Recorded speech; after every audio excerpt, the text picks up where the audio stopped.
నమస్కారం. A1 TV Telugu first news వార్తలకు స్వాగతం. ముందుగా వార్తల్లోని ముఖ్యాంశాలు. బండి సంజయ్ ఆరోపణలపై ఆది శ్రీనివాస్ ఫైర్. ఆధారాలు ఉంటే వెంటనే బయట పెట్టాలన్న డిమాండ్.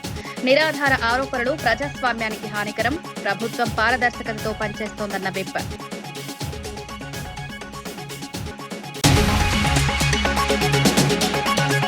ఆయిల్ ఫామ్ సాగుపై మంత్రి తుమ్మల సూచనలు. అంతర పంటలతో అదనపు ఆదాయం సాధ్యమన్న మంత్రి. ప్రతి జిల్లాలో ఫ్యాక్టరీల నిర్మాణం హామీ. గిట్టుబాటు ధరలతో రైతులకు భరోసా.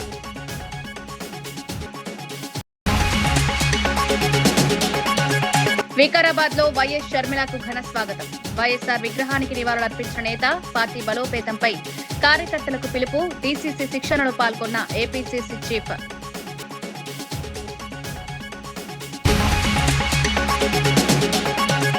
తిరుమలలో ఇంటిగ్రేటెడ్ కమాండ్ కేంద్రం ప్రారంభం. భక్తుల భద్రతకు ఆధునిక సాంకేతిక వ్యవస్థ. రియల్ టైం మానిటరింగ్ తో రద్దీ నియంత్రణ. దేశవి దేవాలయాలకు ఆదర్శమన్న కేంద్ర మంత్రి. మండలిలో వైసీపీ ప్రవర్తనపై భరత్ ఆగ్రహం. స్వామి ఫోటోతో చెప్పులు ధరించడంపై విమర్శ. భక్తుల మనోభావాలు దెబ్బతిన్నాయన్న వ్యాఖ్య. దేవాలయ గౌరవం కాపాడాలన్న పిలుపు.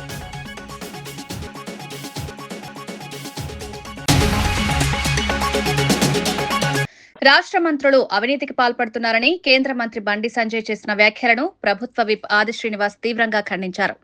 బాధ్యతాయుతమైన పదవిలో ఉన్న వ్యక్తి నిరాధార ఆరోపణలు చేయడం తగదన్నారు. మంత్రుల అవినీతిపై తన వద్ద ఉన్న ఆడియోలు, ఆధారాలు ఉన్నాయని బండి సంజయ్ చెబుతున్నారు. అవి నిజమైతే వెంటనే ప్రజల ముందుకు తీసుకురావాలని డిమాండ్ చేశారు. కేవలం రాజకీయ లాభం కోసం ఆరోపణలు చేయడం ప్రజాస్వామ్యానికి మంచిది కాదని పేర్కొన్నారు. గత ప్రభుత్వం చేసిన అప్పులు, అవినీతి అంశాలపై విచారణకు ప్రభుత్వం సిద్ధంగా ఉందని, ఆ విషయంలో బీజేపీ ఎందుకు మౌనం పాటిస్తోందని ప్రశ్నించారు. ఆధారాలు లేకుండా మంత్రుల ప్రతిష్టను దెబ్బతీయాలనే ప్రయత్నాలు సరికాదన్నారు. రాజకీయ చర్చలు వాస్తవాల ఆధారంగా ఉండాలని, ప్రజల్లో అపోహలు రేకెత్తించే విధంగా మాట్లాడకూడదని హితవు పలికారు. ప్రభుత్వం పారదర్శకతతో పనిచేస్తోందని స్పష్టం చేశారు.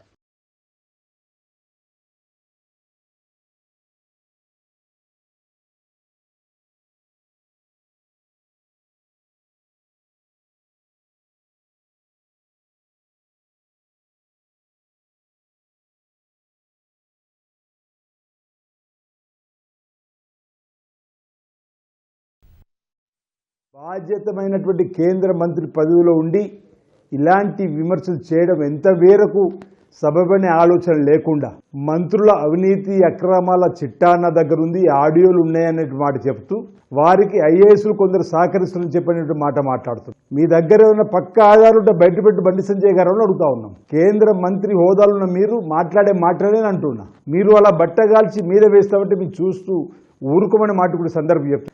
రాష్ట్రంలో ఉన్నటువంటి మంత్రులు జరుపుతున్నటువంటి అవినీతి, దానికి ఐఏఎస్లు సపోర్ట్ చేస్తుందని చెప్పినటువంటి ఆడియో ఉందంటున్నాయి. అవి వాటిని బయటపెట్టి విచారణ ఆ కోణంలో మాట్లాడాలి తప్ప ఈ విధంగా సబబు కాదు, సరైనది కాదు ఈ విధంగా ఆరోపణలు చేయడం. ఇబ్రహీంపట్నం మున్సిపల్ చైర్మన్ పదవి విషయంలో బీఆర్ఎస్ నేత మంచి కిషన్ రెడ్డి మాట తప్పారని బీసీ సంక్షేమ సంఘం అధ్యక్షుడు జాజుల శ్రీనివాస్ గౌడ్ ఆరోపించారు. బీసీ నేత ఆకుల యాదగిరికి హామీ ఇచ్చి అమలు చేయలేదని మండిపడ్డారు. ఆకుల యాదగిరిని కిడ్నాప్ చేసి మానసికంగా వేధించారని తీవ్ర ఆరోపణలు చేశారు. జనరల్ స్థానంలో బీసీలకు అవకాశం ఇవ్వరా అని ప్రశ్నించారు. 48 గంటల్లోగా బీఆర్ఎస్ అధిష్టానం స్పందించకపోతే లక్షలాది మందితో చలో ఇబ్రహీంపట్నం కార్యక్రమం చేపడతామని హెచ్చరించారు. బీసీలను తక్కువగా చూస్తే సహించబోమని స్పష్టం చేశారు. అవసరమైతే ఆత్మరక్షణ కోసం పోరాటానికి సిద్ధమని వ్యాఖ్యానించారు. సామాజిక న్యాయం సాధించేంత వరకు తమ ఉద్యమం కొనసాగుతుందని ప్రకటించారు. ఆడిపోయిన తెల్లారే మా బాబు వస్తే నన్ను ఆడికే షిఫ్ట్ చేశారు. అక్కడ షిఫ్ట్ చేసి నన్ను కార్లోనే తిప్పారు. కంప్లీట్ 15 తారీఖు వరకు కార్లో తిప్పారు. 15 నాడు ఎమ్మెల్యే గారి ఇంటికి తీసుకొచ్చి నన్ను కూర్చోబెట్టారు. నేను ఫేస్ టు ఫేస్ కూర్చొని నాకైతేనే నేను చేస్తా అన్నా, లేకపోతే నేను వెళ్ళిపోతా అని చెప్తే నన్ను కిడ్నాప్ చేసి కంప్లీట్ 16 తారీఖు నాడు కంప్లీట్ నన్ను by road Kurnool, Madugula, jubilees 7 to 7 morning 7 to 7 వరకు నన్ను తిప్పినాను. యాదగిరి గారు మంచిరెడ్డి కిషన్ రెడ్డి గారిని అడిగిన మాట, నాకు జనరల్ స్థానంలో మున్సిపల్ చైర్మన్గా నువ్వు మాట ప్రకారం ఇవ్వాలి అని చెప్తే, జనరల్ స్థానం అది బీసీవి, నువ్వు బీసీకి మేమెందుకు ఇస్తాం? జనరల్ స్థానం అంటే ఎక్కడ రెడ్డిలు రావులే అని చెప్పి రాసిందా? మరి జనరల్ స్థానంలో ఇప్పటి వరకు జరిగినటువంటి రాష్ట్రంలో 33 మున్సిపల్ చైర్మన్లుగా జనరల్ స్థానాల్లో 33 మంది బీసీలు చైర్మన్లుగా అయ్యారు. మరి వాళ్ళు ఎట్లిచ్చారు? మా మీద దాడి చేస్తే మా ఆత్మరక్షణ కోసం మేము దాడులు చేస్తాం. మీరు తట్టుకోగలుగుతారా? మీరు పీడికెడు శాతం ఉన్నారు, మేము గంపెడు శాతం ఉన్నాం. అందరం ఒక్కటై చలో ఇబ్రహీంపట్నం పిలిపిస్తాం. 48 గంటల్లోగా బీఆర్ఎస్ పార్టీ స్పందించి యాదగిరికి న్యాయం చేయాలి. ఆయిల్ పామ్ సాగు రైతులకు అధిక లాభాలను అందిస్తుందని వ్యవసాయ శాఖ మంత్రి తుమ్మల నాగేశ్వరరావు తెలిపారు. కామారెడ్డి జిల్లా పాల్వంచలో జరిగిన మెగా ప్లాంటేషన్ కార్యక్రమంలో ఆయన పాల్గొన్నారు. ఆయిల్ పామ్ తో పాటు అంతర పంటల ద్వారా కూడా ఆదాయం పొందవచ్చన్నారు. రైతులు పండించిన పంటను కొనుగోలు చేసేందుకు ప్రతి జిల్లాలో ఫ్యాక్టరీలు నిర్మిస్తామని హామీ ఇచ్చారు. సిద్దిపేటలో 300 కోట్లతో నిర్మించిన ఫ్యాక్టరీని త్వరలో ప్రారంభిస్తామని వెల్లడించారు. కంపెనీలు నేరుగా రైతుల తోటల వద్దకు వచ్చి పంట సేకరిస్తాయని, రైతులు భయపడకుండా ఈ సాగును చేపట్టాలని సూచించారు. మార్కెటింగ్, ప్రాసెసింగ్ వ్యవస్థ బలోపేతం చేసి రైతులకు గిట్టుబాటు ధర కల్పిస్తామని తెలిపారు. ఆయిల్ ఫామ్ రాష్ట్ర ఆర్థిక అభివృద్ధికి దోహదం చేస్తుందన్నారు. ఈ పామాయిల్ ద్వారా ఉత్పత్తులు చేసేటటువంటి వస్తువులన్నీ కూడా ఈ కంపెనీ తయారు చేస్తుంది. పామాయిల్ పంట పామాయిల్కే ఉంటుంది, కోకో పంట కోకోకే ఉంటుంది, అందులో ఒక్క కూడా పెరుగుతుంది. అందుకని రైతులు ఎవరైనా ఉత్సాహం ఉంటే కలెక్టర్ గారిని అడగండి, మన అధికారులు మిమ్మల్ని కూడా ఆదర్శ రైతులు అందరినీ ఆ జిల్లాకు తీసుకొచ్చి చూపించే బాధ్యతన. కాలం ఎక్కడున్నా పంట పండుతుంది, మీకు అమ్ముకునే బాధ మీకు అవసరం లేదు. మీ తోటలోకి వచ్చి తీసుకెళ్లే బాధ్యత కంపెనీది. నా రైతులు నిర్భయంగా వ్యవసాయం చేసే స్థితికి ఈ రాష్ట్రం తీసుకురావాలనేది ముఖ్యమంత్రి గారి ఆకాంక్ష. శాసన మండలిలో వైసీపీ నేతలు చెప్పులేసుకుని వెంకటేశ్వర స్వామి ఫోటోలు ప్రదర్శించడం అత్యంత బాధాకరమని మంత్రి టీజీ భరత్ అన్నారు. దేవుని రాజకీయాల్లోకి లాగడం సరికాదని వ్యాఖ్యానించారు. తిరుమలయ్యి కల్తీ అంశం వాస్తవమని, అందుకే జగన్ అడ్డంగా వాదిస్తున్నారని ఆరోపించారు. ప్రజా సమస్యలపై చర్చించకుండా మండలిని అడ్డుకోవడం ప్రజాస్వామ్యానికి విరుద్ధమని పేర్కొన్నారు. రాజకీయ ప్రయోజనాల కోసం భక్తుల మనోభావాలను దెబ్బతీయడం తగదన్నారు. ఇలాగే కొనసాగితే వైసీపీకి భవిష్యత్తులో భారీ నష్టం తప్పదని హెచ్చరించారు. దేవాలయాల పవిత్రతను జరిగినది వాస్తవం, అది జరగలే అని చెప్పి వాళ్ళు ఏదో ట్రై చేస్తానే ఉన్నారు. ప్రతిసారి వాళ్ళకి సెట్ బ్యాక్ అవుతాం. నేను ఎప్పుడు చెప్తా, దేవునితో అది వెంకటేశ్వర స్వామితో పెట్టుకుంటే ఎవ్వరు కూడా బతికిన వాళ్ళు లేరండి. ఇది వాస్తవం. జగన్మోహన్ రెడ్డి వచ్చి తప్పైందని చెప్పి తిరుమలకు పోయి తప్పైంది మా పీరియడ్ లో చెప్పుకుంటే అక్కడికి అయిపోయేది సబ్జెక్టు. ఆయన చేసే విధానం ఎట్లుందంటే ఖచ్చితంగా ఆయన ఇన్వాల్వ్మెంట్ ఉందనేదే మాత్రం నేను ఖచ్చితంగా చెప్పగలుగుతాను. ఎందుకంటే దీన్ని అంత డిఫెన్స్ లో పోవడం అంటే ఎవరైనా తీసుకోండి, ఏదైనా సబ్జెక్ట్ తప్పు చేసిన వాళ్ళకి ఒకవేళ సబ్జెక్ట్ ఎక్కువ మాట్లాడుతున్నారంటే వాళ్ళు డిఫెన్స్ లో పోయినారనేదే, దాన్ని కాపాడుకుంటున్నారంటే సబ్జెక్టు వాళ్ళ ఇన్వాల్వ్మెంట్ ఉంటుందనే భావించవచ్చు. సో ఖచ్చితంగా నిన్న జరిగిండే చాలా చాలా చాలా బాధాకరం అండి. చెప్పులు వేసుకొని వెంకటేశ్వర స్వామిది పట్టాలు తీసుకొని కౌన్సిల్లో రావడము, లాస్ట్ 4 days నుంచి కౌన్సిల్ని జరగకపోవడము, అసలు ఎన్ని సబ్జెక్ట్స్ ఇంపార్టెంట్ సబ్జెక్ట్స్ ఉన్నాయండి. ఖచ్చితంగా దేవుడు శిక్ష ఇస్తాడు వీళ్ళకి. ఇప్పటికన్నా వాళ్ళకి బుద్ధి తేవాలా దేవుణ్ణి ప్రార్థించున్నాము. దేవుడు 2 నామాలు పెట్టారు మన 2024లో. ఇట్లే కంటిన్యూ అయితే సింగిల్ డిజిట్కి అవుతారు. స్వామి వారి పటాలను తీసుకెళ్లి వాటిని ఉపయోగించిన తర్వాత ఎక్కడ పడితే అక్కడ పడేయడం అనేది, అంటే మీ రాజకీయం కోసం దేవుణ్ణి వాడుకుంటారా? ఇప్పటి వరకు చరిత్రలో ఎప్పుడు ఇలాంటివి జరగలేదు. కానీ జగన్మోహన్ రెడ్డి గారు అత్యంత నీచంగా వాళ్ళు ఎటువంటి కార్యక్రమాలకైనా చేయడానికి సిద్ధంగా ఉన్నామని చెప్పడానికే నిన్నటి ఇది నిదర్శనం అని చెప్పి ఈ సందర్భంగా తెలియజేసుకుంటున్నాను. కాలికి చెప్పులు, బూట్లు వేసుకుని స్వామివారి చిత్రపటంతో ర్యాలీ నిర్వహించిన వారు వెంటనే క్షమాపణ చెప్పాలని టీటీడీ బోర్డు సభ్యుడు భానుప్రకాష్ రెడ్డి డిమాండ్ చేశారు. భక్తుల మనోభావాలను దెబ్బతీసే విధంగా ప్రవర్తించడం సరికాదన్నారు. తిరుమల పవిత్రతను కాపాడడం ప్రతి ఒక్కరి బాధ్యత అని పేర్కొన్నారు. దేవుడి పేరుతో రాజకీయ లాభాలు పొందాలనే ప్రయత్నాలు చేయకూడదన్నారు. ఇలాంటి చర్యలు పునరావృతం కాకుండా జాగ్రత్తలు తీసుకోవాలని సూచించారు. భక్తుల విశ్వాసాన్ని దెబ్బతీసే చర్యలపై కఠినంగా స్పందిస్తామని హెచ్చరించారు. దేవాలయాల గౌరవాన్ని పరీక్షించేందుకు అన్ని వర్గాలు కలిసి పనిచేయాలని పిలుపునిచ్చారు. కోట్లాది మంది హిందువుల మనోభావాలతో నిన్న శాసన మండలిలో వారు వివరించిన తీరు, కాళ్లకు చెప్పులతో స్వామివారి చిత్రపటాన్ని రోడ్లు మీద నడుచుకుంటూ వెళ్లి శాసన మండలిలో ప్రదర్శించడం ఎంతవరకు సమంజసమని చెప్పి నేను వైసీపీ నాయకుల్ని ప్రశ్నిస్తున్నాను. మీరు వెంకటేశ్వర స్వామి భక్తుల, యేసు భక్తుల సమానం చెప్పాల్సిన బాధ్యత మీ మీద ఉంది. వెంకటేశ్వర స్వామి భక్తులైతే ఈ విధంగా వ్యవహరించేవారు కాదు. స్వామివారి లడ్డుని కల్తీ చేశారు. 2019 నుంచి 24 వరకు హిందూ దేవాలయాలపై దాడులు చేశారు. ఒక అజెండాతో పనిచేస్తున్నారు. టార్గెట్ టీటీడీతో వైసీపీ నాయకులు పనిచేస్తున్నారు. ఇది మంచిది కాదు. లీగల్ ఎక్స్పర్ట్స్తో మాట్లాడడం జరిగింది. నిన్న వెంకటేశ్వర స్వామి చిత్రపటాన్ని చొప్పులేసుకొని రోడ్ల మీద బహిరంగంగా వారు తీసుకోబోవడాన్ని క్షమించరాని నేరం. వాళ్ళందరికీ లీగల్ నోటీసులు పంపించబోతున్నాం. వెంటనే జగన్మోహన్ రెడ్డి బహిరంగ క్షమాపణ చెప్పాలని చెప్పి నేను డిమాండ్ చేస్తున్నా. ఇదంతా తాడేపల్లి ప్యాలెస్ ని డైరెక్షన్స్ తో జరిగింది. అలిపిరి దగ్గరకు వచ్చి ముక్కుని నేలకి రాసి క్షమాపణ చెప్పాలి. చెప్పినా మీకు పాప పరిహారం ఉండదు మిత్రులారా. అబద్దాలకి కేర్ ఆఫ్ అడ్రస్ వైసీపీ. దాంట్లో మొదటిలో ఉన్నటువంటి వ్యక్తి భూమన కరుణాకర్ రెడ్డి గారు. పాత చొప్పు ఇయ్యండి ఆ నల్లరాయిని కొడతాను, పాత చొప్పు ఇయ్యండి వెంకటేశ్వర స్వామిని కొడతానని చెప్పిన వ్యక్తి కరుణాకర్ రెడ్డి. ఆయన మాట్లాడితే దెయ్యాలు వేదాలు వల్లించినట్టు ఉంది అంతే తప్ప కరుణాకర్ రెడ్డి గారు మాట్లాడే మాటల్లో వాస్తవాలు లేదు. అంటే నేను ఒకటే అడుగుతున్నా కరుణాకర్ రెడ్డి గారిని, వైవి సుబ్బారెడ్డి గారు ఆ నెయ్యి టెండర్ 371 అజెండాలో మార్పులు చేసినప్పుడు మీరు బోర్డు మెంబర్ కదా, ఆ రోజు as MLA X official member కదా, ఈ రోజు ఏదో దైవము దేవుడు ధర్మము దేవస్థానం మాట్లాడుతున్నావో ఆ రోజు ఎందుకు చిత్తశుద్ధి లేదు నీకు? ఇది మంచిది కాదు సుబ్బారెడ్డి గారు, దీన్ని పెట్టకూడదని చెప్పి బోర్డులో ఎందుకు ప్రశ్నించలేదు?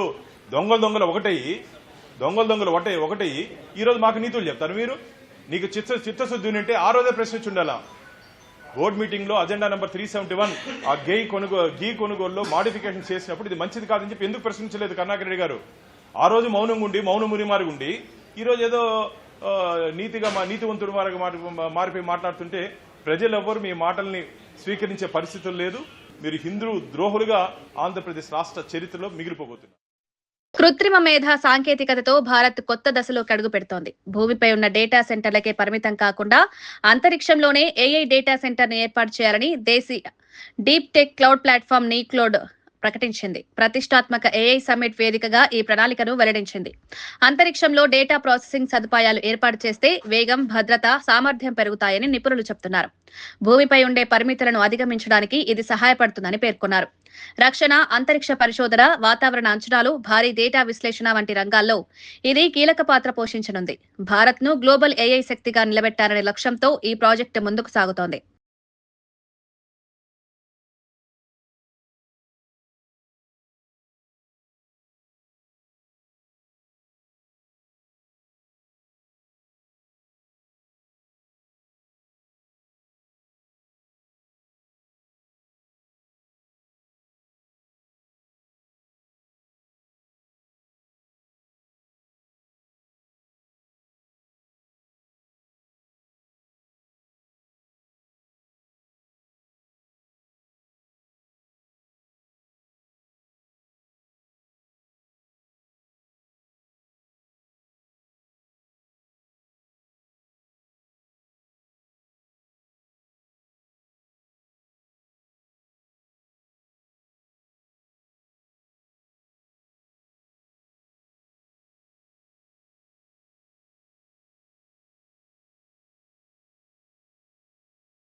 సమాజానికి శత్రువుగా మారిన గంజాయిని పూర్తిగా నిర్మూలించాలని ఈగల్ చీఫ్ రవికృష్ణ పిలుపునిచ్చారు. రాష్ట్ర ప్రభుత్వం వివిధ శాఖల సహకారంతో డ్రగ్స్ వ్యతిరేక పోరాటాన్ని బలోపేతం చేస్తున్నట్లు తెలిపారు. యువతను మత్తు పదార్థాల బారిన పడకుండా కాపాడడం ప్రధాన లక్ష్యమన్నారు. గంజాయి సాగు, రవాణా, విక్రయాలపై కఠిన చర్యలు తీసుకుంటున్నామని వెల్లడించారు. అవగాహన కార్యక్రమాలు, దాడులు, ప్రత్యేక నిఘా చర్యలు చేపడుతున్నట్లు చెప్పారు. కుటుంబాలు, విద్యా సంస్థలు, స్వచ్ఛంద సంస్థలు కలిసి పనిచేస్తేనే మత్తు వ్యవసాయాన్ని అరికట్టగలమన్నారు. యువత భవిష్యత్తు కోసం ఈ పోరాటం కొనసాగుతుందని స్పష్టం చేశారు. 45,000 షాపులను తనిఖీ చేయడం జరిగింది. ఈ ఖచ్చితంగా సుమారుగా ఒక 75 లక్షల రూపాయలు ఫైన్ కూడా వీటి ద్వారా ఇంపోజ్ చేయడం జరిగింది. చాలా యువత అప్రమత్తం అయ్యారు. ఈగల్ క్లబ్స్ ప్రారంభించడం జరిగింది. 40,000 విద్యా సంస్థల్లో 2025లో ఈగల్ ఆంధ్రప్రదేశ్ పోలీసులు ప్రత్యేకంగా 20 అస్త్రం లాంటిది. మీ ప్రాంతంలో గంజాయి ప్రవేశిస్తే దయచేసి 1972 కాల్ చేయండి. ఇది ఖచ్చితంగా ప్రతి గ్రామంలో చర్చించుకోవాలి, ప్రతి వీధిలో చర్చించుకోవాలి. మీ గ్రామంలోకి కానీ, మీ వాడలోకి కానీ, మీ బడిలోకి కానీ, మీ కాలేజీలోకి కానీ, మీ ఇంట్లోకి కానీ ధైర్యంగా 1972 కాల్ చేయండి. ఎక్కడా కూడా మీ వివరాలు బయటికి చెప్పం, చాలా గోప్యంగా ఉంచుతాం. తిరుమల శ్రీవారి ఆలయ వైకుంఠ క్యూ కాంప్లెక్స్ లో సీఎం చంద్రబాబు ప్రారంభించిన ఇంటిగ్రేటెడ్ కమాండ్ సెంటర్ ఆదర్శప్రాయమని కేంద్ర మంత్రి రామ్మోహన్ నాయుడు అన్నారు. భక్తుల భద్రత, రద్దీ నియంత్రణ, సేవల సమన్వయం కోసం ఈ కేంద్రం కీలకమని పేర్కొన్నారు. ఆధునిక సాంకేతిక పరిజ్ఞానంతో రూపొందించిన ఈ వ్యవస్థ ద్వారా రియల్ టైం మానిటరింగ్ సాధ్యమవుతుందని తెలిపారు. భక్తులకు మెరుగైన అనుభవం కల్పించడమే లక్ష్యమని వివరించారు. దేశంలోని ఇతర ప్రధాన దేవాలయాలు కూడా ఇలాంటి నమూనాను అనుసరించవచ్చని అభిప్రాయపడ్డారు. తిరుమల అభివృద్ధిలో ఇది కీలక మైలురాయిగా నిలుస్తుందన్నారు.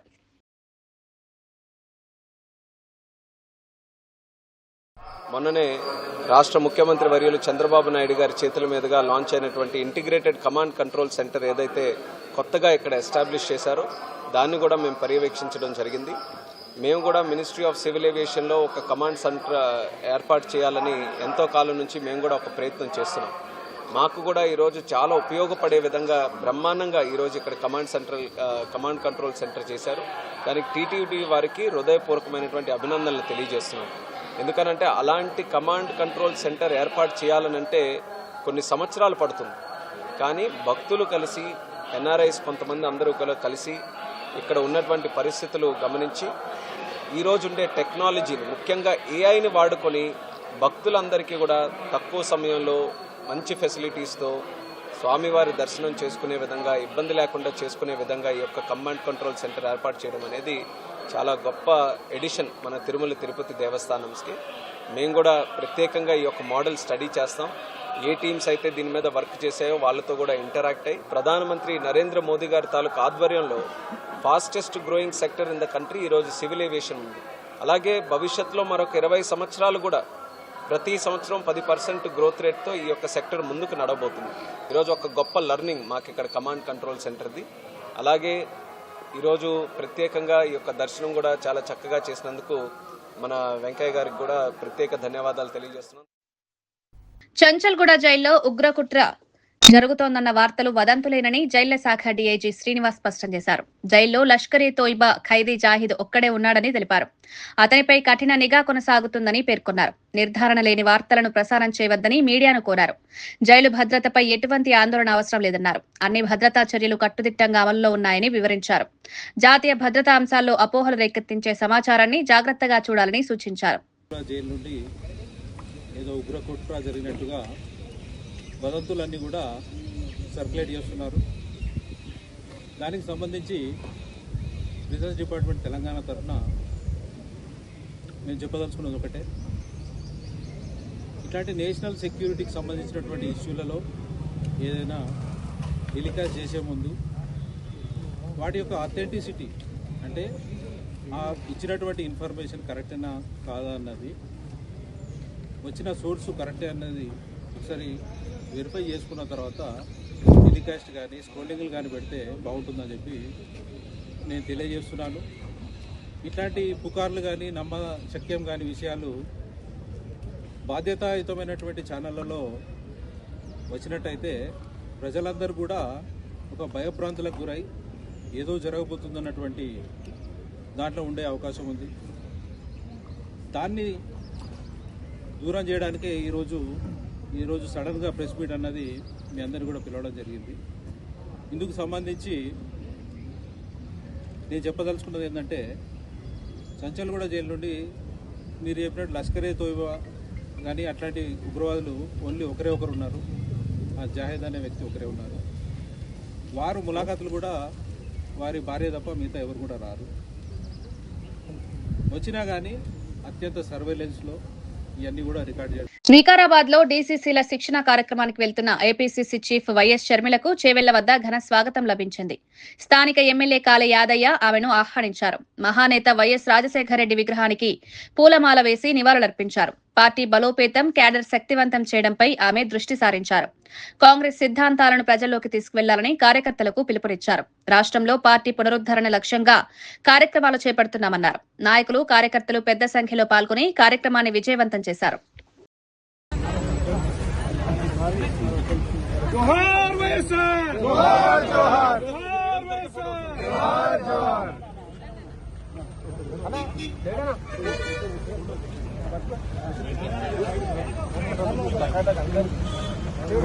అన్న శ్రీకాంత్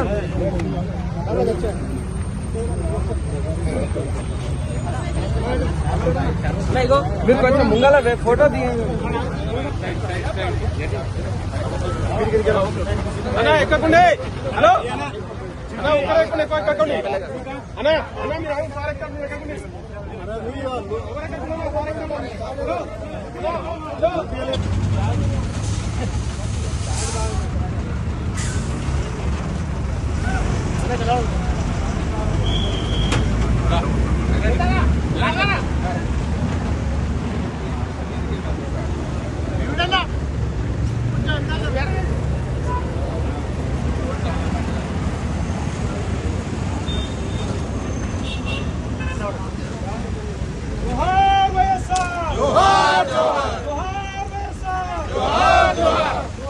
వార్తలు ముగించే ముందు ముఖ్యాంశాలు మరోసారి. బండి సంజయ్ ఆరోపణలపై ఆది శ్రీనివాస్ ఫైర్. ఆధారాలు ఉంటే వెంటనే బయటపెట్టాలన్న డిమాండ్. నిరాధార ఆరోపణలు ప్రజాస్వామ్యానికి హానికరం. ప్రభుత్వం పారదర్శకతతో పనిచేస్తోందన్న విప్.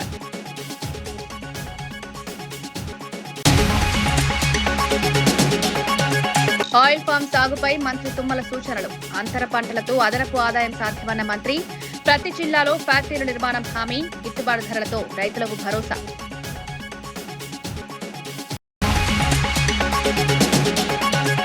వికారాబాద్ లో వైఎస్ షర్మిలకు ఘన స్వాగతం. వైఎస్ఆర్ విగ్రహానికి నివాళులర్పించిన నేత. పార్టీ బలోపేతంపై కార్యకర్తలకు పిలుపు. డీసీసీ శిక్షణలో పాల్గొన్న ఏపీసీసీ చీఫ్.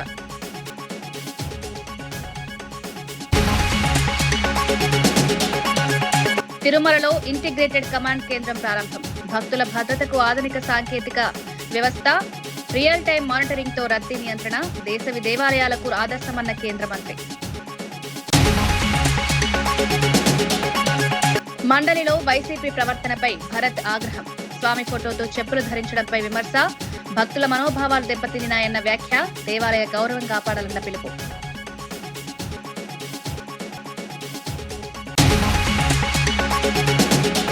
ఇవి ఈనాటి వార్తా విశేషాలు. మరో బులెటిన్లో మళ్ళీ కలుద్దాం. నమస్కారం.